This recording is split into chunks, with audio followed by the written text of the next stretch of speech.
Every trial has a story the jury never hears, where the truth lives outside the courtroom. Join our host Dara Kennedy and the sharpest legal minds in the business for a new riveting show, Reasonable Doubt, What the Jury Doesn't Hear. No grandstanding, no spin, just the arguments that could change everything. Tonight, one question dominates the Rob Reiner murder case. With a diagnosis of schizophrenia, will Nick Reiner plead not guilty by insanity or be ruled unfit to stand trial at all? This isn't speculation. It's strategy. It's reasonable doubt. What the jury won't hear, you will. Tonight at 9 p.m. on YouTube at Southern Sin. Let's just start. Gerald, should we start with you? Because I know you've been here before with many of those high-profile cases that you've worked on. Sure. Let's just ask the question that everyone wants to know. Is this going to trial or not? I think that's the million-dollar question. I think that they're already setting it up for a competency issue. So I think you're going to have a competency evaluation prior to any trial, and that may determine whether or not this sees the light of day in a courtroom. Dr. Frieda, can you give us what a breakdown is of schizophrenia? Yes. Schizophrenia is a very serious brain disorder. It is a mental health condition, and it involves patients having hallucinations, delusions, disorganized thought, disorganized speech. They can have auditory hallucinations, meaning they hear voices that aren't really there, or they can have visual ones where they see things that aren't there.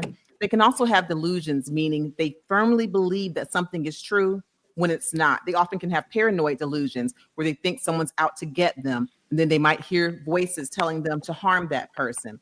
And so it's very difficult to treat, and it requires lifelong treatment. And many patients end up having substance abuse, being homeless, very difficult to treat serious mental disorder. You know what, Dr. Franz, let's go to you really quick. Give us your first impression of what this case is. It's not even a case yet. This entire situation of Nick killing his parents. I would suspect this is going to be a slow play. I think we're going to have to delve into competency. Does he understand what's going on? Is he mentally stable enough to assist his counsel? After we get through that slow play, then it's going to be a question of whether or not the DA out there is pursuing the death penalty. And let me say this, California is kind of a death penalty state. They got the death penalty, but they don't really use it. And it's been a hot minute since they put someone to death. So even if it is a capital case, I think in the back of everyone's mind, it's not really going to be a capital case, especially with some of the mental health co-occurring disorders that seem to be present.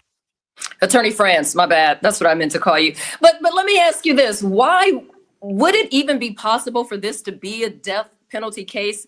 Do you think a jury would be open to that, considering that he has mental health issues, he killed his parents? Wouldn't the defense, and Attorney Gerald, you jump in on this too maybe, wouldn't the defense be like he was out of his mind, so he didn't know what he was doing? How can you give him the death penalty? I think you've got all the right ingredients for this not to be a death penalty, including the fact that the victims are the same family members of the accused. So generally, when you have that scenario, it's a double tragedy, right? Can't bring back Rob Reiner, and his son is being prosecuted for his murder. So I don't think realistically this is a capital case, but good attorneys got to treat it like that. Yeah, absolutely. And I agree with Attorney Franz. I think the biggest issue you're going to face if they try to prosecute this as a capital case is the victim and the victim's politics when it came to capital cases. Rob Reiner was an outspoken proponent of not using the death penalty. So to use the death penalty against his son for the murder of him and his wife, you're going to have that issue over and over again. So I don't think it'd be smart for the district attorney to pursue the death penalty. And I agree as well. This is going to move slowly because if his lawyers move to have him evaluated for competency to show whether he understands what's happening, understands the role of the judge, understands the role of the jury, understands what's happening to him, they're going to have medical experts on both sides. Of course, he's got to be evaluated by the state's doctors And then if they don't get the decision that they're looking for, they being the defense, then they're going to hire their own experts, and there may very well be a trial on whether or not he's competent to even stand trial. I'll tell you one thing that concerns me when we talk about schizophrenics and we hear rumors of him, perhaps his lawyer pleading not guilty by reason of mental defect. It really frustrates me as a physician because I don't want the stigma of schizophrenia to get out of control. Already people are saying, oh, he's schizophrenic, that's why he's violent. Oh, he's schizophrenic. But here's the truth of the matter. We have many patients who are living with schizophrenia, yet most are not violent. In fact, schizophrenic patients are more likely to be assaulted than to be the assaulters. And so it really becomes quite a challenge to figure out what is his accountability. And then what happens with all of the people who are schizophrenic, but then also perhaps have some bad ideas, even if they know right from wrong. Would this set a precedent for people with schizophrenia thinking, hey, I'll definitely get away with murder, even if I take away the lives of my parents, because now we're stigmatized and everyone thinks that we're out of control. And so there's going to be a fine line. And I really hope that due diligence is done where people go back in his history and decipher what was him being out of control, paranoid, aggressive due to schizophrenia, and how much was it him being a privileged person who perhaps made some bad decisions. Doc, can you do us a favor and talk a little bit about, I use the phrase co-occurring disorders. Explain what that means and how that's a little bit distinctly different than just schizophrenic. So if he has co-occurring disorders, then he could have the diagnosis of schizophrenia. And I know that Dr. Drew, I believe, was saying something to the point of most males being diagnosed with schizophrenia, it's going to occur in the late teens. And that's true. Most men are diagnosed with schizophrenia between the late teens and early 20s. However, women are often diagnosed late 20s to early 30s, and some women later in life. So even if someone falls outside of that norm of when they're diagnosed, it doesn't mean that it's an impossibility to be diagnosed with schizophrenia at age 32. I want to mention that. But then in addition to having schizophrenia, you could also have substance use disorder. In fact, that's quite common for patients with schizophrenia. Number one, not to recognize that they have the disorder, even if diagnosed. Number two, they often self-medicate. You can only imagine if you're hearing voices that aren't there, or things, you're being told to do things that you know that you shouldn't do, then you might turn to medications such as cocaine, such as methamphetamines, such as PCP. And so then you develop a substance use disorder, which can have many of the same symptoms as schizophrenia itself. Case in point, something like a methamphetamine or even PCP can give you paranoia, can give you delusions, can give you anxiety, can increase your risk for acting out violently, depending on where you are in a psychotic state. And so it's certainly not black and white. And I want to jump in here and touch a little bit on that. And I think people fully need to understand that when we're talking about whether or not somebody is competent, we're not really going into whether or not those actions gave rise to the criminal behavior. We're trying to determine whether or not they have the mental status to understand what's happening to them. Okay. But I like the fact that, Dr. Frieda, you're pointing out that anytime we have these highly publicized cases and we start talking about the legal terms and the medical terms, there's the possible stigma that goes along with this. We know that Nick Reiner struggled very deeply with his mental health. We also know he struggled with substance abuse. So ultimately, I think what his lawyers are going to do initially is get to the bottom of whether or not he fully understands why he's even in this situation, the role of the judge, the role of his lawyers, the role of the jury, and where he is. And then once we get there, and it's determined by his experts and the government's experts that he understands why he's there, then we will break down mentally whether he has the mens rea or the mental intent to have committed the act. So I think that's where we're making this designation, so people could keep throwing out this, or whether he's insane, or whether those are legal terms that we have to define through evidence and through multiple hearings, potentially multiple trials, maybe competency trial, and then a guilt innocence phase trial, and then ultimately a sanity trial. But I think we're intertwining these terms, and I like the way you put it to the audience, that we don't want to stigmatize individuals who may have a mental health diagnosis with what may or may not have been a criminal act. The other question I have is, did he know right from wrong? And I'm assuming that's stepping into the legal terms. So, you mentioned, does he know why he's there, starting there? And then, I'd really be curious to see when they go back and break things down and figure out, did he know right from wrong? If he didn't know right from wrong and he took the lives of his parents, I guess, are we still saying allegedly? Or I'm not sure, but I'll just say allegedly he took the lives of his parents. If he didn't know right from wrong, I would suspect that he wouldn't be trying to hide it or cover up things in the hotel room. I would suspect if he were so out of control and out of his mind at the time, or being so disorganized and being disconnected from reality, then he would not try to cover it up. But I imagine that will come up in the legal proceedings. If I can ask a question to the attorneys, if you were his attorney right now, Nick Reiner's attorney, let's just be Alan Jackson, right? His attorney. What conversations is he actually having? And is Nick in a position to actually rationalize and understand the conversations that Alan Jackson is trying to have with him? What's happening right now? So if I can't be Josh Schiffer, I'll be Alan Jackson for a minute. Here's the thing. It's the big, does he understand what's going on? If he doesn't understand what's going on, there are no conversations. It's like, hey, do you understand that you're set for arraignment? And he's looking at the sky saying the sky is purple. There's no conversations. If he is able to understand the distinction between right and wrong, it's probably a lot of listening. There's probably a private investigator that's getting the fact-finding piece. But if I'm Alan Jackson, I'm listening to see if there's all these indications of, does this guy really understand? Can he help me? And look, guys, here's the big piece. We saw an arraignment, which is the most simple part of the entire proceeding. You plead not guilty, right? We saw an arraignment continued.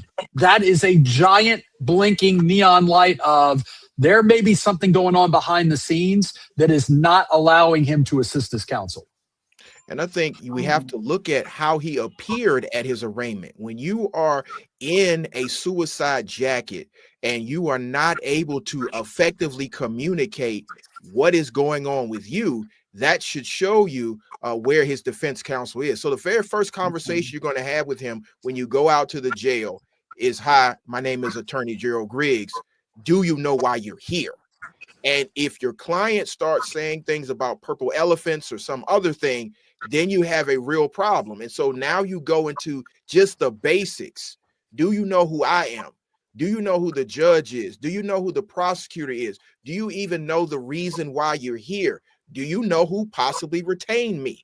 And so I think you're going to have all of those questions for him before you even get into, do you remember what happened? Is there an issue that may have set this off? All those important questions that you're sitting there with your private investigator trying to get an understanding of what happened there. So I think that's what his defense counsel did the first day. And I agree again. And, it's interesting in the show, I'm agreeing way too much with the other attorney, but I agree with him that, if you show up to an arraignment and an arraignment gets reset, I mean, that's the most simple criminal hearing ever. You just guilty or not guilty. You say not guilty, you request more time to get more evidence, and you may file a motion for bond. So, I mean, that's pretty simple. But the fact that he couldn't get through an arraignment shows where we are, and it shows where his defense counsel is probably going with requesting a competency evaluation. And under California law, that can be asked by either the judge, by the defense attorney, or by the prosecutor. And clearly in this case, it's either going to be sua sponte from the judge or from defense counsel. Well, Attorney Franz, let me ask you this. If the prosecution's theory depends on intent, how do you legally prove or dismantle intent when severe mental illness is literally the essential part of this case? This was supposed to be a loving family, right? So where does the burden actually fall in this case when the mental health, the schizophrenia, all of the illness is really in dispute when it really shouldn't be? I mean, that's what can be a little confusing. So specific intent, wanted to do it, thought about doing it, did it. That is an oversimplified version of what specific intent is. And if he's not able to formulate specific intent, he's not able to be convicted of capital murder, of lesser murders. The issue is you got to look to the whole 360 view of what happened. not just the act itself. What did he do in advance of the act? If the act involved a weapon, was it a crime of passion scenario, or did he go to Walmart and buy the knife? What did he do afterwards? What things manifested themselves such that he either could not understand what he was doing, could not understand the distinction between right and wrong, or he did understand right and wrong. He knew that he did something. He wanted to do it. And then afterwards, he kind of covered his tracks about it. So if you're the prosecution, you got to show, if you believe he is in fact able to formulate the distinction between right and wrong, you've got to show, look, he got the knife. He did this. He did this. Things that show, and it's a high bar, guys, the inability to distinguish between right and wrong. We're not talking like has a mental health issue, but kind of understood what he was doing. It is the inability to distinguish between right and wrong, almost to the point where he didn't know what he was doing. Yeah, so at what point does the defense team choose incompetency to stand trial versus an insanity defense? And then risks come with each. What's the difference? So competency is the initial bar. You have to be able to show that the defendant understands why they're there, the role of the court, and what's happening in the criminal proceeding. And so again, you would request a competency evaluation initially to even get to the point whether or not he understands. Now, if he's ruled to be competent to stand trial, now it shifts into whether or not they're not guilty by reason of mental defect or an insanity defense. And again, like he said, that's a high bar. And in California, there are two different procedures. So there's the guilt innocence stage, and then there's the whether or not the person is insane or not stage.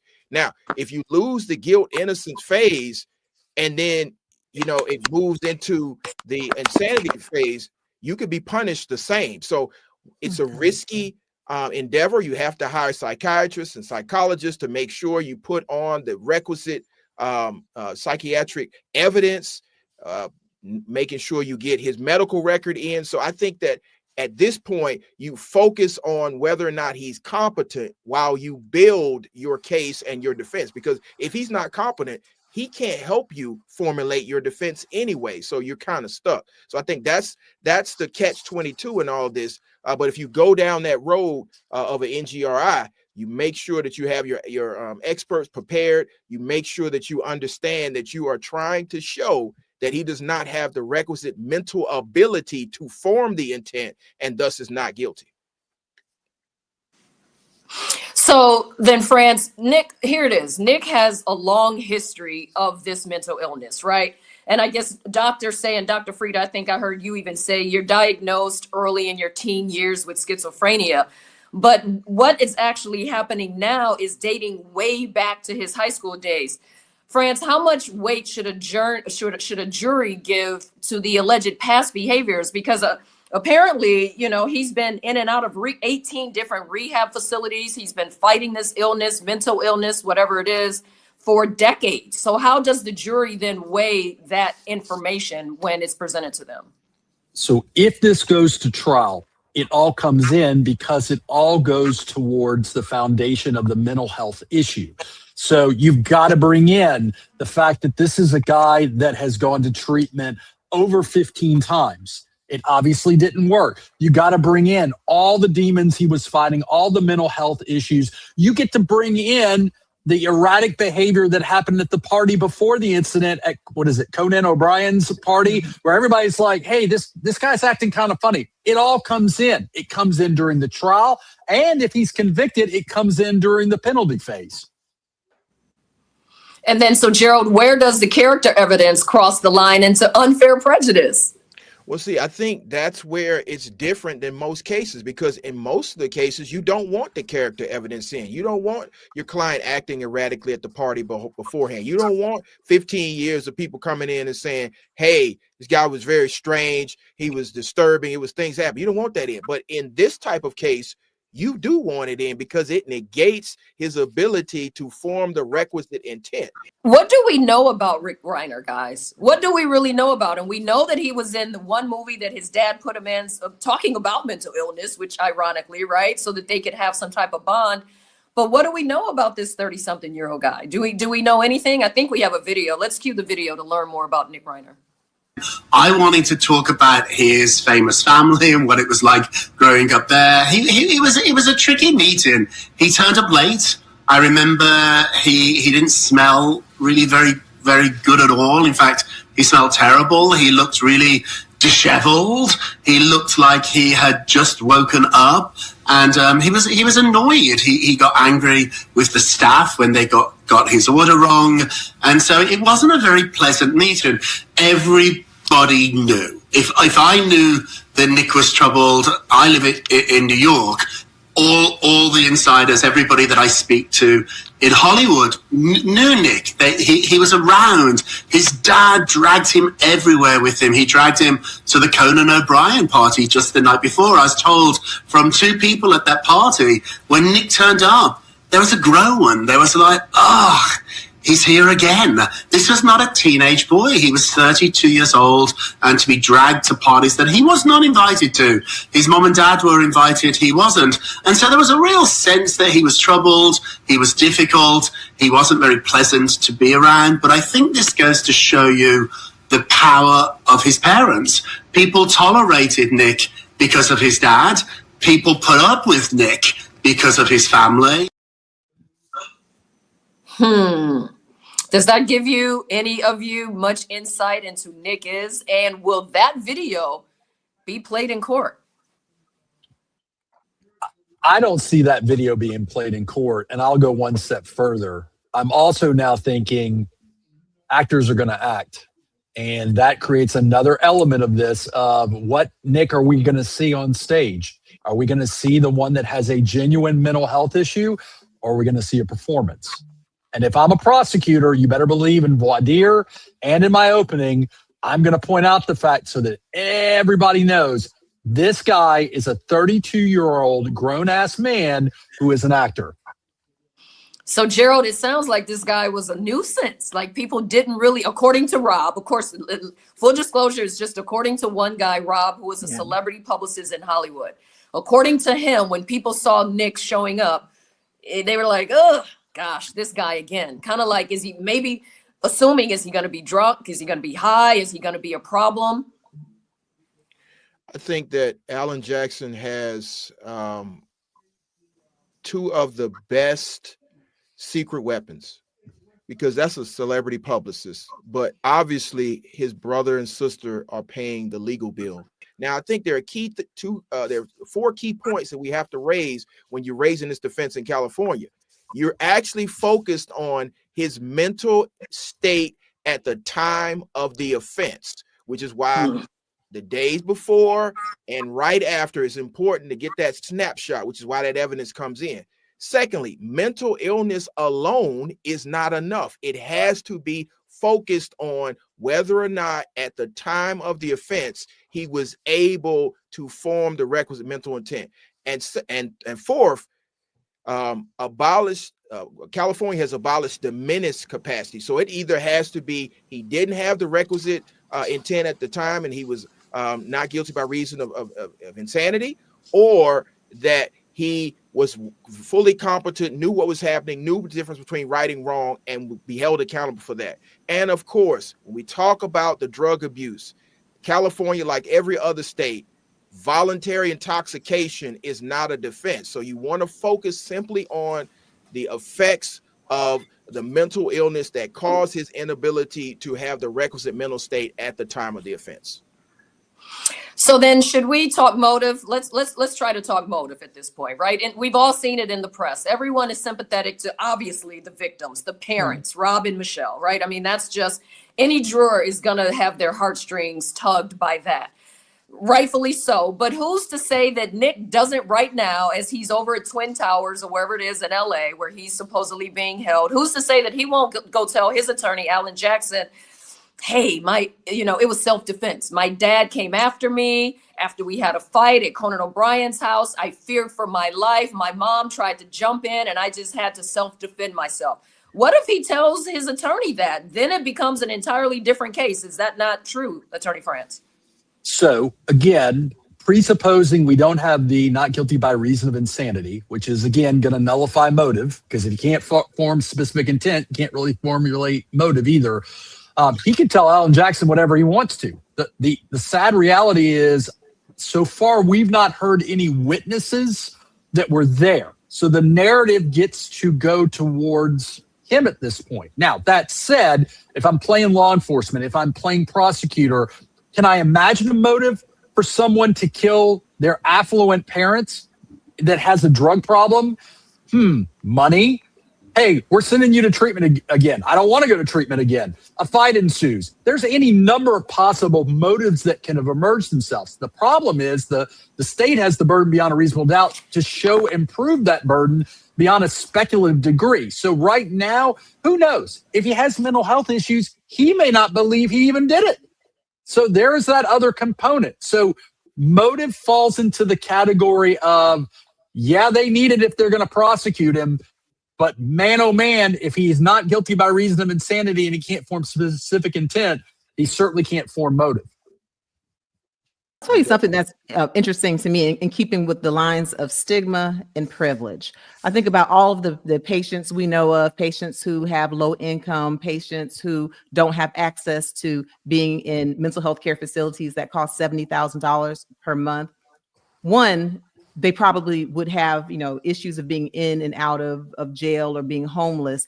And certainly it wouldn't be, a huge case if you had someone who was just, the average Joe, living in government housing, and they, took the lives of their parents. They would be in the jail. We would never hear about it. For him, I just sit and I question privilege, because for someone who has schizophrenia, if they really are, just out of control and aggressive and violent, I would expect them to have at least one mark on their criminal record. Correct me if I'm wrong, but it was reported that he had no criminal record before this. And so that takes me back to, are we, throwing on the stigma because he's someone with mental health disorder, schizophrenia, and will it be his privilege and his fine lawyers that potentially allow him to profit from his crime if found not guilty? I have a question, if I can, before we go to like the hotel room and was it legal or illegal and everything. Dr. Frieda, for you, when you see him wrapped up in that robe or that sheet or whatever he has, and he goes and you see the video of him just kind of sauntering around, from a doctor's perspective, what are you thinking about knowing what we know now, that he was actually the man that just severely murdered his parents? I'm thinking that he could truly have a diagnosis of schizophrenia where he is, disorganized. He's separated from reality. That's certainly a very strong possibility. Knowing his drug history, I'm thinking, could he have been on methamphetamine? Could he have been on cocaine? Could he have been on PCP? Also substances that can cause you to be aggressive, have paranoia, be psychotic. And then lastly, I'm thinking, did he just have a guilt after doing something that he knew was wrong? Because having mental illness does not mean you don't know the difference between right and wrong. In dealing with patients who have schizophrenia, who have bipolar disorder, schizoaffective, they still are people, they're not just defined by their illnesses. They can know right from wrong. And so in seeing him, all of those things are kind of floating around in my mind. But the main thing is that of all of the schizophrenic patients I've met, I've never met one who took the lives of their parents. So is that normal then to just go into a bodega or the corner store and get some chips and everything? I mean, is we don't know. Help educate us, because everybody out there wants to know. Like, how is that possible to do a double homicide like that of your parents and then just go get some chips? Well, nothing about this is normal, of course, but this all leads to if you're on a substance, and certainly again your reality, you're not going to be based in reality, so you could do something like that. Or if you're someone who has been privileged and you've never had to be accountable for an issue ever in your life, you've had temper tantrums over the years, you've cursed your parents, you've been violent towards your parents, even never to this point, and you've never really had accountability in your life, then perhaps that is the life you lead. You do things and you're not accountable. So then you go grab some chips. I don't know. Okay, so now let's go back to I'm not laughing at the situation. It just seems so bizarre because he was just so calm. Let's go back to the law. And the basic question is to both attorneys, Going over to the hotel room, was it legal for the police to go in and check his room and do that search just because a hotel employee said they found some bloody sheets? Oh. And so I think that's where the rubber's going to meet the road. I think that's where his attorney's going to make his hay, because once he's able to get into a robust motions practice and start getting evidence suppressed, namely what they found in the hotel room, because there was no exigent circumstance that necessitated them to go around the warrant requirement to get a search warrant to go into the room. They knew what had already happened. They knew who the suspect was. They could go to a magistrate court, or I guess that's what they're called in California and Georgia. They call it magistrate court, and get the warrant. It would have taken no time whatsoever. They could have cordoned off the hotel room to not let anybody get in, and then go in and do the search. So I think that's where he's going to make his hay. A motions practice that shows the state that their case is not as strong as they want it to be because the police made errors. And we all remember, and people are already saying that this may be the next OJ. That is the reason why, that case ended up the way it did, because the police made so many mistakes, and Johnny Cochran was able to make hay over those mistakes. So the defense attorney in me is going to say all day long and twice on Sunday, get the stupid warrant. Why aren't you getting the warrant? We saw this in Luigi. They didn't get a warrant and they went through a bag. That's the stuff of motions to suppress. Now, the prosecutor in me is going to say, you can't say that there wasn't exigent circumstances. There were some exigent circumstances. I'm also going to argue, if I'm a prosecutor, the diminished expectation of privacy if it is a hotel. That a lot of places, I'm not saying it's going to work. If I have to argue it, I would say a lot of places you don't have an expectation of privacy in an inn or in a hotel. So that said, certainly going to be a robust argument that stuff doesn't come in, if it even gets that far. Yeah, but how aggressively should a defense challenge the no warrant search? And by the way, let's just put it out there. LAPD should know this top to bottom. This is what they do out there. So how aggressively should one challenge that?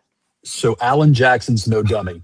Alan Jackson knows that the very family that's hiring him and paying him is the very family that's mourning the loss of their loved ones. Are you going to continuously drag them to court? Are you going to make them go through all these hearings if there's a safe route to a resolution that maybe you can live with, and more to the point, maybe your client can live with? So it's a delicate dance. Yes, he has an obligation to zealously represent his client, but sometimes when you set the world on fire, you can set yourself on fire, and more importantly, your client on fire in the process of doing it.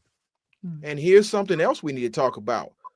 He's being retained and paid by somebody other than his client. So he put himself in a pickle. So I do agree with what he's saying, but I also understand that if your client actually does have the capacity to assist you in your defense, you're going to have to weigh those two options, because again, if the family doesn't want to go through prolonged litigation, but the client does, you put yourself in a real pickle. And so, I think that, yes, he should be as zealous as possible. That's the route to go down, robust motions practice to take away many of the elements that the state has, so you can get to a point where maybe you can get a resolution that's beneficial to your client, because now the state realizes they don't have a slam dunk. So, I think that that's one thing that's going to be weighing in Alan's head over and over again as he prepares this case.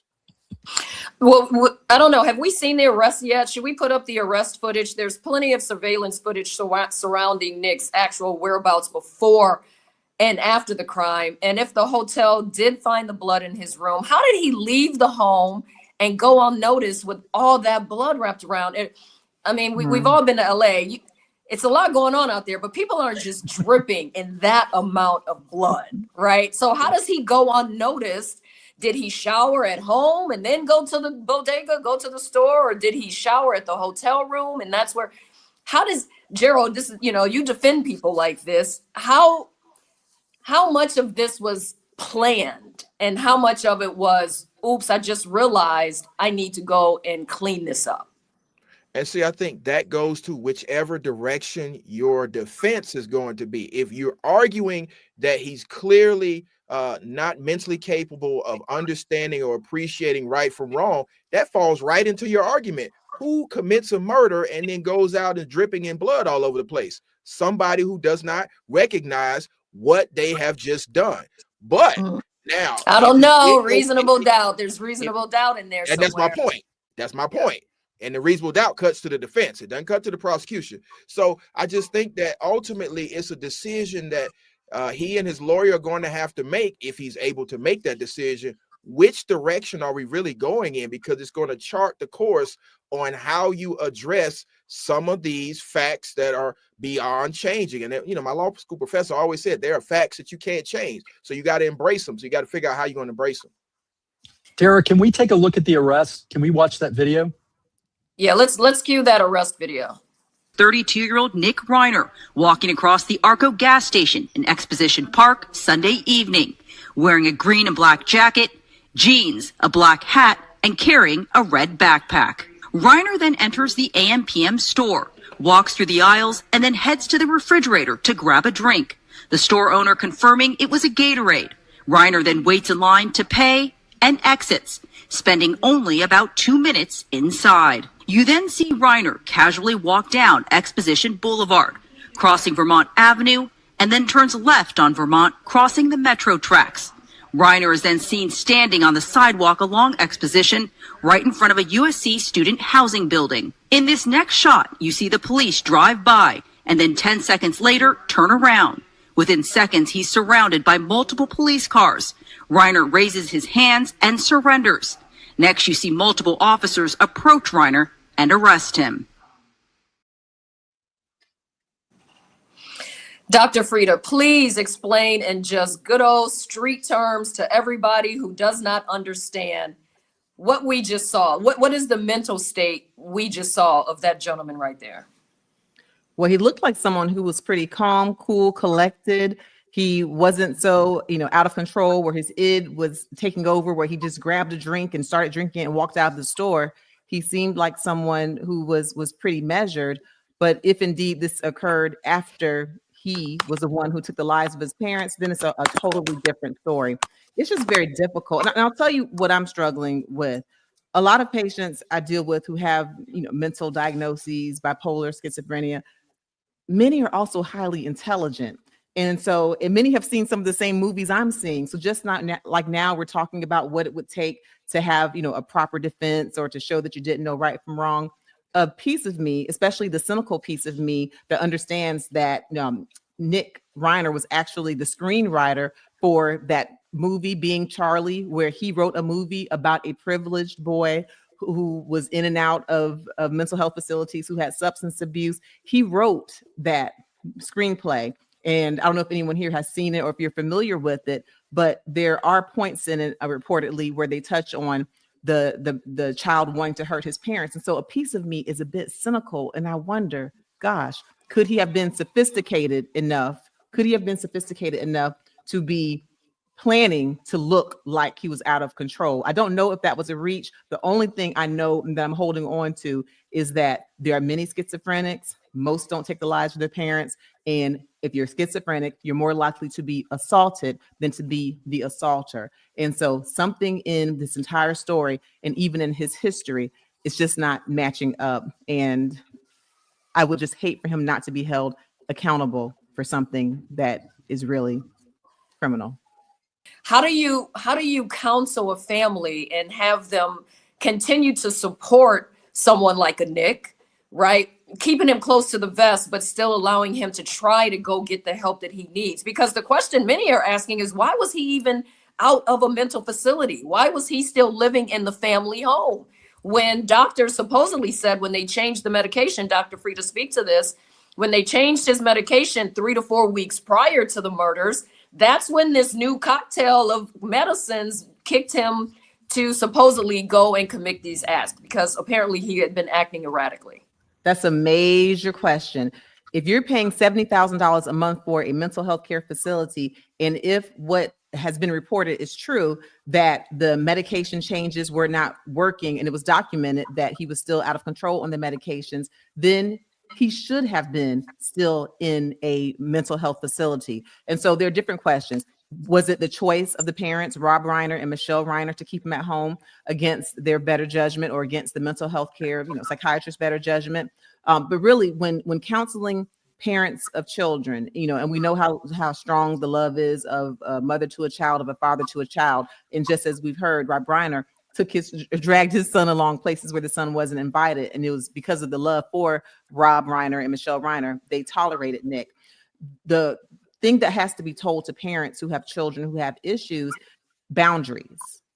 No matter how much you love your child, if they are showing you that they are crossing over boundaries, being disrespectful, perhaps stealing things that they shouldn't steal, not following your rules, not agreeing to stay, you have to set the boundaries or you're doing them no service. So their freedom ends where they start to, step over your safety. And so I would certainly hope that Rob Reiner, Michelle Reiner would have been told that, but I know that it's very difficult to accept having to tell your child no or to set boundaries when you are a loving parent, especially a loving parent with privilege. Yeah. And before I go to you, Franz, because I see you itching to get in here, Dr. Frida, boundaries. You keep saying boundaries. What are the boundaries from parents to their son when they want to love him? When you keep saying set boundaries, explain what you mean by that.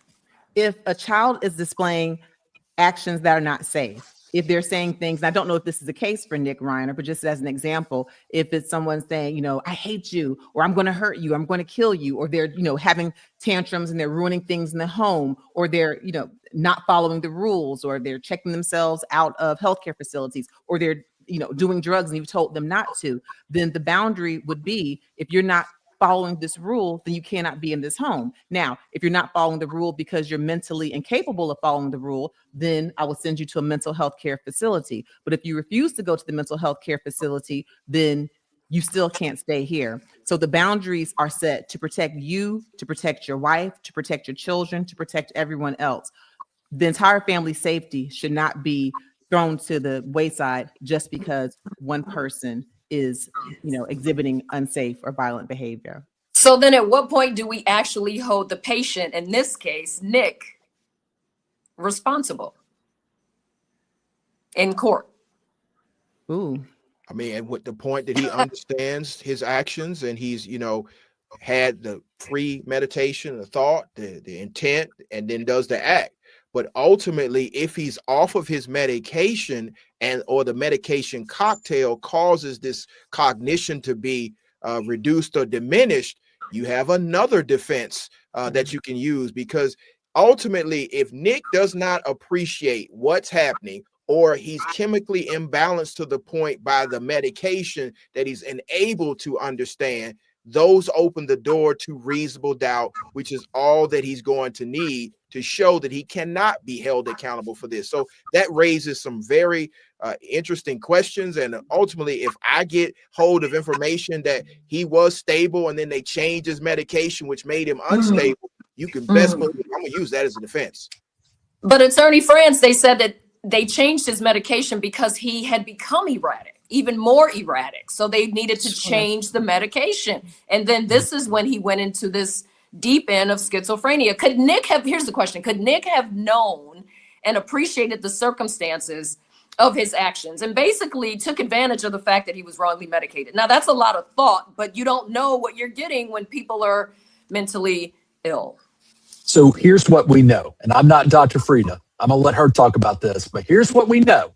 Sometimes just because you give me a new medicine doesn't mean it works. It doesn't mean it immediately works. And sometimes it's a game of, and I use that word deliberately, it's a process of getting the right medicine into the person and making it work. Separate and apart from people with mental health issues don't always take their medicines. We know that.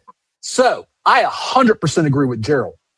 Awesome defense emerges if, wait a minute, you had changed his medicines and maybe that was causing erratic behavior. And maybe that erratic behavior is what leads us to a video that 1 minute we know maybe he was killing his parents and the next minute he's getting a Gatorade. What? So again, it's going to be in the experts. It's going to be, you're going to need a psychotoxipharmacologist or someone that can say, this medicine working with this, and that's separate and apart from Did he have drugs in the system? Right. We don't know all these answers. Now, the former prosecutor in me can imagine and can script in my head the parents saying, we've had enough. We're sending you to a facility. I don't want to go to a facility. And all of a sudden, something happens. And some of these people in the comments, everybody, thank you for watching us here on That Southern Sin is Reasonable Doubt as we break down this case. Some of the comments are saying, hey, Big Pharma is to blame for this because they're the ones making the money off of all of these medications. Everybody keep putting your comments down in chat. Thank you so much for that. So here's another question for the attorneys. What is the bar that Alan Jackson, which is his attorney, has to cross in order to get this move to incompetent? How does that work? Both of you legal minds who, I don't know, tonight you seem to be in agreement a lot. I need to hear something. I need to hear what we're going to hear in January. Let's get to the bottom of this. Well, the only bar he has to get to is if it's determined that he is in fact competent to stand trial. Then in California, you bear the burden to show that he has insanity. So once you get past the competency, you get past the guilt and innocence phase, then the defense bears the burden because it's presumed that somebody is of sound mind and discretion. But you have to show through medical experts and through psychological experts that that person is incompetent. And so at that point, the burden would shift and the bar would be on his attorney, Alan Jackson. But I think ultimately what his defense attorney has to figure out are two things. One, does your client understand what's happening and can you communicate with them? And then two, what is a defense going to look like and will it be successful and what success looks like? But take the celebrity out of this, which in LA is very hard to do. Right? So as a defense attorney, obviously we want our clients to go home. But we redefine what winning is. Sometimes winning is you're not spending the rest of your life without parole in jail. Sometimes winning is you're going to be convicted or you're going to be acquitted, but not guilty by reason of insanity. And you're going to spend a great amount of your time in a facility that can control your needs and protect you from yourself and the public. Now, here's the beauty. He gets to use all the defenses. He can use sanity or he can use involuntary impairment based on the medicines. And the law says, knock yourself out. You can use all of these. And all the jury has to do is say, you know what? I want to latch onto this one. Or you know what? You can't prove to me beyond a reasonable doubt that he wasn't involuntarily acting based on that medication. And that is the slam dunk Alan Jackson win there. That's an acquittal. Your client goes home. We're all uncomfortable with that because of what we know, which is we know that this individual has a significant mental health issue and possibly did an incredibly violent crime to two very innocent human beings.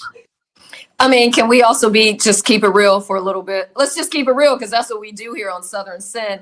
If this was Pookie from the hood and he went out there and shot, Daddy Robert and Mama Sheila, would this even be this big? Would it be this? We need more time for an arraignment. We need to figure out what the evidence is. He would be locked under the jail, and he probably just would have been wearing a hoodie when he got pulled over and arrested.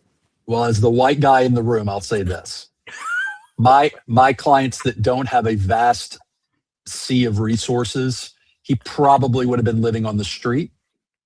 He probably would have already gotten arrested several times and have a track record. So if we're talking about entitlement, everybody loves Scotty helping out Pookie, but let's call it what it is. Part of the reason we're in this situation is he's Rob Reiner's son, for better or for worse. And part of that double-edged unfairness is the rest of the world either lives on the streets or they have the criminal jacket because they weren't able to dodge as many bullets as he's probably able to dodge. So if the prosecutor does not overcharge, is he being soft? If he undercharges, like where is the level? Is he going to win either way? If he overcharges, it's going to be too much because this kid is mentally ill. If he undercharges, it's because he's a celebrity's kid. Where's the balance here? And how do you fight for that in court? I think the balance is, and as many people in the chat have already said this, they're already pulling on the heartstrings, which is what exactly a defense attorney should do in this case. Right. But to go back to Pookie from the corner, Pookie would have had a rap sheet a mile long because he wouldn't have been able to get the proper medication, but for the biggest provider of medication for mental health, the jail. And so Pookie would have a record a mile long. The prosecutor would be seeking death for Pookie because he killed both his parents, and media wouldn't be wall to wall. Oh, woe is me. Pookie had mental health issues and had been in rehab 15 times. Pookie couldn't afford rehab 15 times. So I think that what we have to do in this particular case is not focus on the person, focus on the act and whether or not they had the requisite mental intent to commit the act, and then govern accordingly. The defense attorney in me would love to have this case because I see a whole bunch of holes in this case that are being created. But also, the black activist in me says, man, this starting to smell. The justice system look like it's doing what it normally does for rich people. And so I think that ultimately, since we're on this, we keeping it real, we know they're not going to overcharge. If they were overcharging, you would already notice them for death. He killed 2 people in cold blood. I mean, chopped them up. So, I mean, let's just keep it real. And as produced by Keisha just said in the comments, there are people that go their entire lives dealing with mental illness, but they do not go out and kill their parents. Go ahead, Dr. Frida. Exactly. Thanks for the comments. Keep them coming. Go ahead, Dr. Frida. Yeah, and getting back to poor Pookie, we're talking about Pookie, and of course, this takes us right back to the healthcare inequity, because I absolutely agree. Pookie would not have had the proper medical help. Pookie would not have had access to a $70,000 or a $7 a month rehab center. And the other point, we talk about Pookie, how he would have been locked up immediately in charge. Pookie very likely would not have made it. Here is a fact when it comes to schizophrenia. If indeed it is established that he has schizophrenia, the fact of the matter is that many schizophrenics, if not most schizophrenics, don't believe they have the illness. And so if you don't believe you have the illness and someone is giving you medications, because they say the medications aren't working, we don't know if he was taking them, but if you honestly believe you don't have schizophrenia, you're not taking the medications, then gosh. Is that possible for him Absolutely. to not know that he was Absolutely. schizophrenic? I Ever think- since he was a teenager being diagnosed in 18 rehab facilities? Most don't believe that they have the diagnosis, and those paranoid delusions will let them think that everyone is out to get them. You're trying to poison me with these pills. They can have delusions of grandeur. I'm some great, fabulous king, and all of these people are jealous of me, including my parents, including the doctors. Wow. This is what happens. And so Lord knows I'm not trying to help the defense in his case, but this is a fact of schizophrenia. Many don't believe that they have the diagnosis, which could lead him to not take the medications. And if they're able to prove that, then I don't know. I don't know. And here is the beast. If he is competent, the proceedings move forward. The Supreme Court has said you cannot argue guilt without him being on board. And if you're going to argue not guilty by reason of insanity, you have to argue what? He did the act, but he didn't understand the difference between right and wrong. And if he's clear enough to know what's going on, but not clear enough to know that he has schizophrenia and maybe did the act, if he's looking at Al Jackson saying, you're not going to use that defense, man, oh man, does that make things interesting. Wow, that is okay. So they've already pushed the arraignment to January 7th. And you're right, at Lori Gomes. Thank you for dropping in the chat. You are right. A lot of these rehabs are like resorts. They're like a spa. So you spend $70,000 basically to walk around and be pampered for 30 days or whatever. And then you come out and you're still not healed. That was a very good point. That's very true. All right. So the arraignment's been pushed to January 7th. Everyone tune in, because at Southern Sin will be live on the ground as this arraignment is happening, because all the questions we're asking tonight, we want to know what happens in the courtroom. So I'm going to go before we close to each and every one of you. Dr. Frida, I'll start with you. What are your thoughts on the arraignment on the 7th?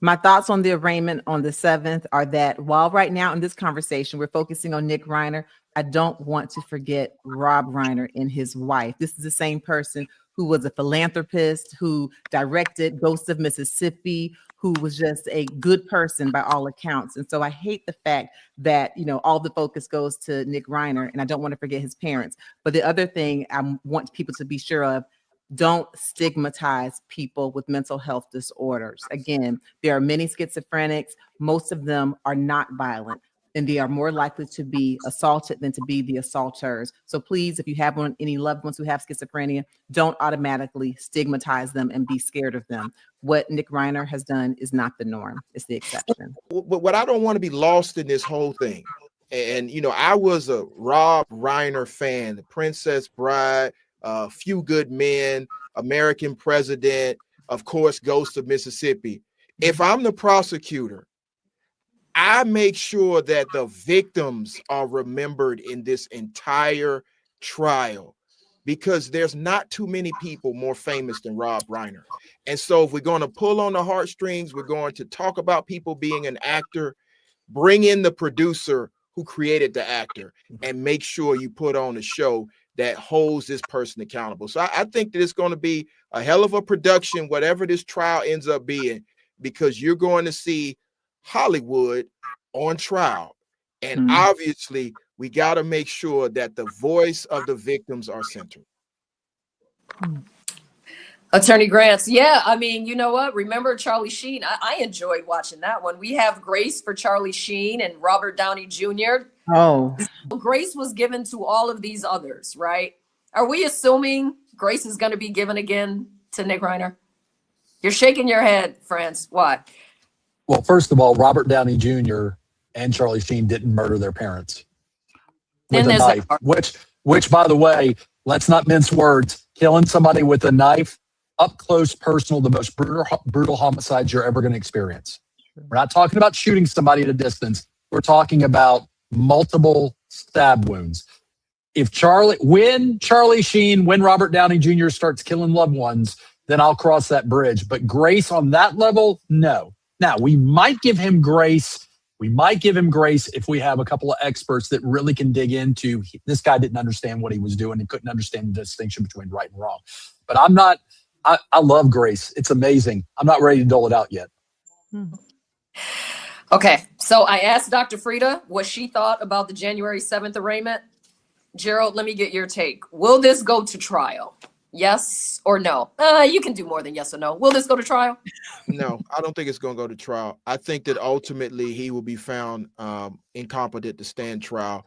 If he showed up at an arraignment in a blue straight jacket with no clothes on, he couldn't even get through the arraignment, that shows you mentally where he is and how difficult it's been for his attorney to work with him. So I think ultimately this doesn't go to trial. He didn't show up naked in a straight jacket when he walked into the store. How does Alan Jackson get him into that same outfit and mindset to walk into court? Because if you can walk into the store and buy some chips and a Coca-Cola, you can show up for court. No, France? So if you're Alan Jackson, when he shows up to court, you want him looking the part. You want him looking the part of a disturbed young individual, even though he's 32. You want him looking disheveled. You want him looking like you can't. This is not a situation where you put lipstick on a pig. This is a situation where he has to lean into the mental health if that's the route you're going. Now, it's totally different if you're like, it wasn't him. He didn't do it. That's a totally different defense. But look, at the end of the day, you got to get to a point where we can clearly know that he understands what's going on in the court proceedings. So if he then, in fact, is incompetent, does he get committed for life? Does he just go to another rehab facility for life? Does he get an ankle monitor? Because I don't know how these happen in the hood. So what happens in Hollywood? How does it work? You have to go through the process of restoration. And so they will send him to a hospital to see if he can be restored. And ultimately, the state's doctors will determine whether or not he can be restored. If he cannot be restored, then there's a process by which he could be returned to the community for stabilization and to live in a way that's not completely in a hospital. But it depends on the level of restoration or if they can get him restored. There are individuals who have been found to be incompetent who have stayed in hospitals, for years. France, January 7th, really quick. Yes, no, go to trial. What happens? I think it gets delayed, or we see a competency motion in advance of that. which will cause a delay. I don't see it going to trial if he is on board. I think that there'll be a resolution, whether it's a plea or whether or not it's a stipulation of not guilty by reason of insanity, only because I think the family is going to be, as much as they're devastated, I think it's the same family who's mourning who's going to want some kind of resolution for him. Everyone was amazing. To all of you out there watching and dropping in the comments, we appreciate you. Make sure you you become a member for more exclusives at Southern Sense. Every trial has a